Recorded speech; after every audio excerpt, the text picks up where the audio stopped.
Alors le New N Pro, c'est un scooter électrique de la gamme New. Il est arrivé récemment, hein, c'est-à-dire que c'est une évolution du New N1S. Et c'est un scooter qui est accessible sans permis, donc qui va à 45 km/h et qui est une belle évolution. Alors pas tant en termes de design, hein, parce qu'on se retrouve avec la même coque, le même châssis que son prédécesseur, mais plutôt en termes de motorisation et en termes d'équipement batterie. Puisque c'est une des particularités du New N Pro. Il embarque deux batteries à son bord. Une batterie est logée sous le plancher, sous les pieds, et la seconde batterie occupe l'espace qui était avant réservé au casque, qui est situé sous la selle. Donc on va jeter un petit coup d'œil à l'endroit où sont stockées ces batteries. Voilà, le New N Pro embarque donc une batterie, je vous le disais, sous la selle. Hein. La batterie, elle est amovible, hein. Il suffit de la débrancher et on peut ensuite l'emmener. Ça fait une petite dizaine de kilos pour la charger directement sans avoir la contrainte, hein, de trouver nécessairement à côté du scooter une prise 220. Donc je peux le brancher sur une prise 220 à la maison ou au bureau. Donc ça, c'est la première batterie. Et la seconde batterie, on va aller la trouver sous le plancher. Je la libère comme ceci et j'atteins la seconde batterie sous le plancher de la même façon. C'est exactement les mêmes batteries, hein, elles sont interchangeables. Alors, l'intérêt d'avoir deux batteries sur un scooter électrique, il est double. D'une part, on va gagner en autonomie. Et d'autre part, on va gagner en puissance. En autonomie, il est affiché à 170 km d'autonomie pour une charge.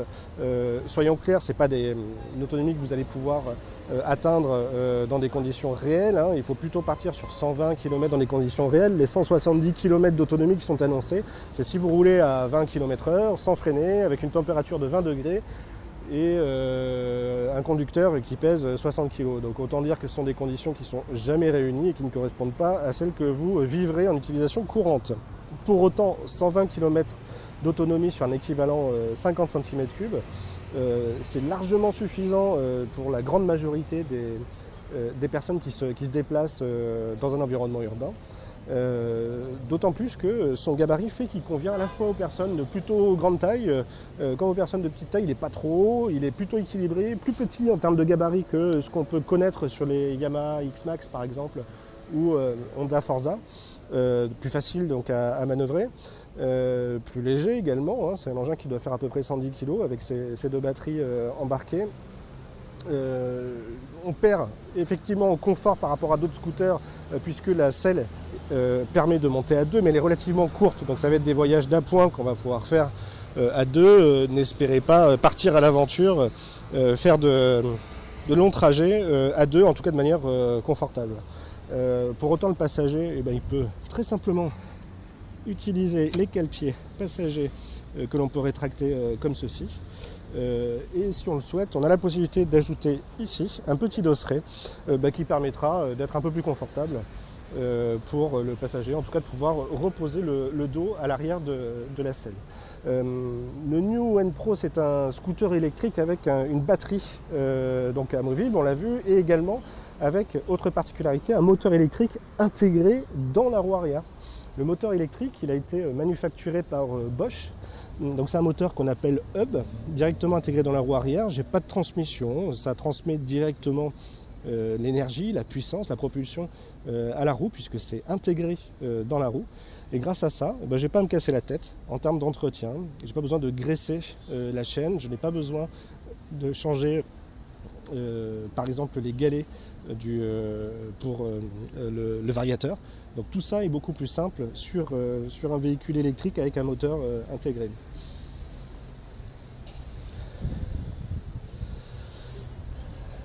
L'affichage du N Pro, alors je vais éviter le reflet. Voilà.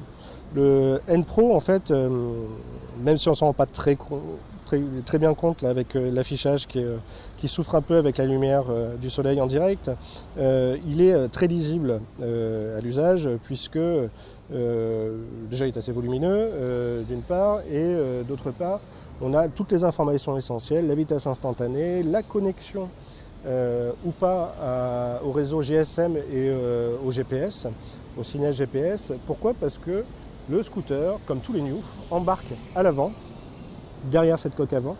On dispose d'une carte 4G qui permet d'avoir des informations en temps réel sur le scooter. S'il bouge alors qu'il ne doit pas bouger, vous serez prévenu, c'est une sorte d'alarme à distance.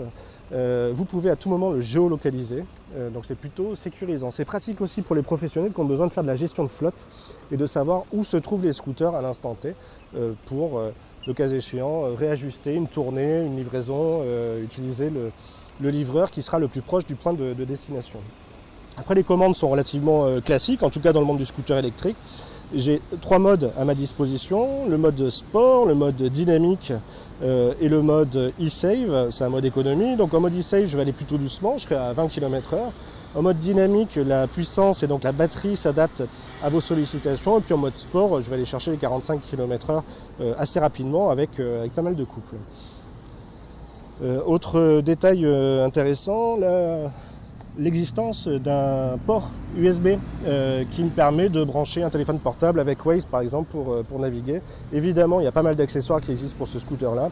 On peut par exemple mettre un support de téléphone portable, mettre également une bulle, un petit pare-brise à l'avant qui fait office de saut de vent et même un petit peu plus. On peut bien entendu l'équiper avec une jupe de protection à l'avant. Donc c'est un scooter électrique qui ne fait pas de bruit, mais qui doit être vu. Et pour être vu, il est équipé de phares LED. D'ailleurs, tout est LED, que ce soit les phares avant, arrière ou les clignotants.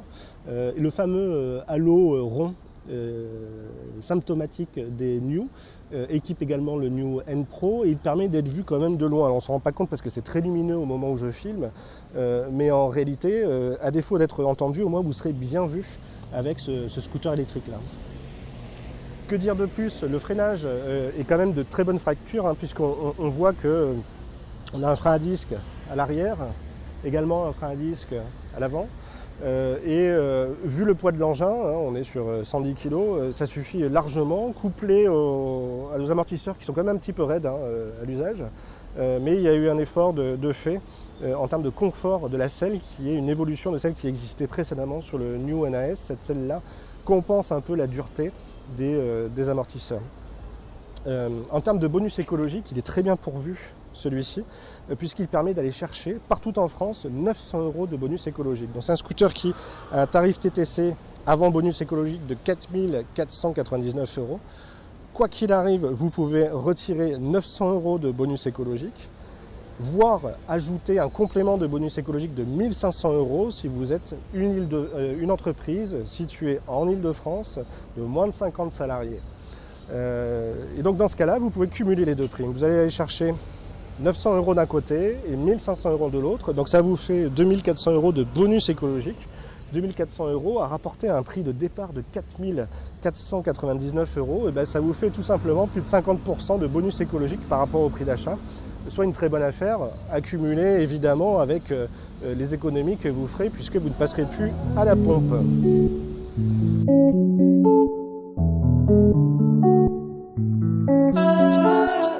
Alors c'est vrai que le New N Pro il ne dépasse pas les 45 km/h, mais on sent vraiment que le moteur est capable d'aller bien au-dessus, c'est-à-dire qu'il monte assez fort jusqu'à sa vitesse de pointe, et puis ensuite c'est le bridage électronique qui fait son boulot pour rester conforme à un véhicule accessible sans permis. Ce qui marque vraiment quand on fait du scooter électrique, en tout cas un scooter électrique avec le moteur intégré à la roue arrière, c'est le silence du scooter en lui-même. Évidemment, il n'y a pas de bruit de moteur, pas de combustion et surtout pas de vibration. On n'y pense pas beaucoup, mais en fait, après un trajet en scooter électrique, à part les vibrations de la route, on n'a pas eu les vibrations d'un moteur à explosion. Et ça change pas mal. On s'en est rendu compte à l'usage. On se retrouve finalement un peu moins fatigué, moins énervé. C'est assez difficile à décrire, mais c'est à peu près ça, la sensation, après un parcours en scooter électrique. Donc l'impression générale, c'est vraiment une impression de flotter, dans le bon sens du terme. On n'est pas soumis à des niveaux de régime d'un moteur, des trous dans la puissance en fonction du régime moteur. Le moteur il répond à peu près toujours de la même façon que l'on soit à 10, 20 ou 50 km/h. Avec évidemment cette limite qui est de 45 km/h. Alors au compteur il va vous mettre 50, mais en réalité on sera plus proche des 45 radars.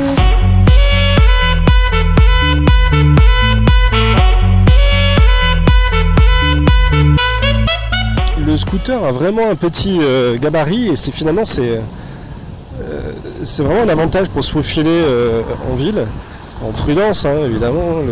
La règle d'or c'est de toujours jeter un coup d'œil en direct par-dessus l'épaule et pas de se contenter des petits rétroviseurs qui équipent malheureusement la majorité des scooters et c'est le cas aussi pour ce New N Pro. Les rétroviseurs auraient pu être plus grands. Mais avec sa petite taille, il est pas très large, pas très long, et bien on arrive à passer facilement en sécurité entre les véhicules à l'arrêt. Et puis il accélère bien. Vous voyez, par rapport à d'autres scooters équivalent 50 thermiques, et ben il n'y a pas photo.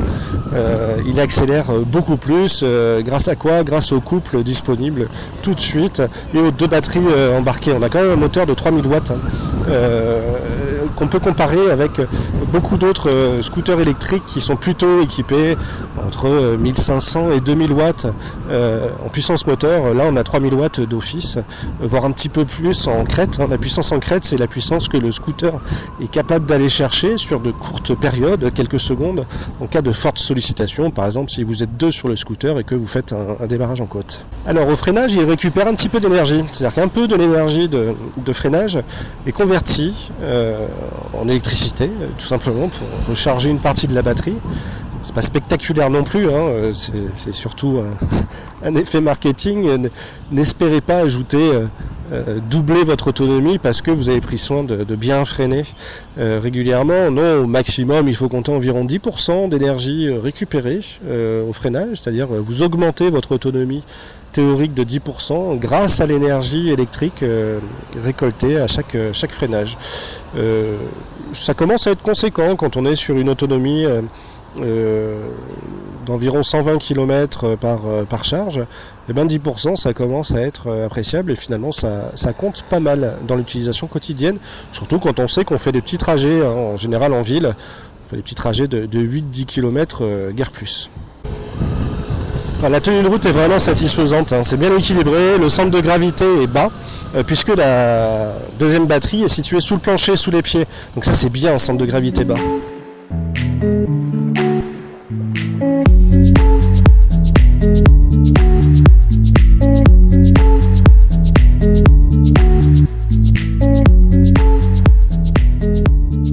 Alors petit détail amusant, comme sur tous les scooters New, on peut changer le bruit des clignotants.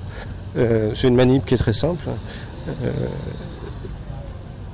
C'est tout bête, mais ça participe de la personnalisation d'un scooter 2.0, c'est-à-dire avec pas mal d'électronique embarquée.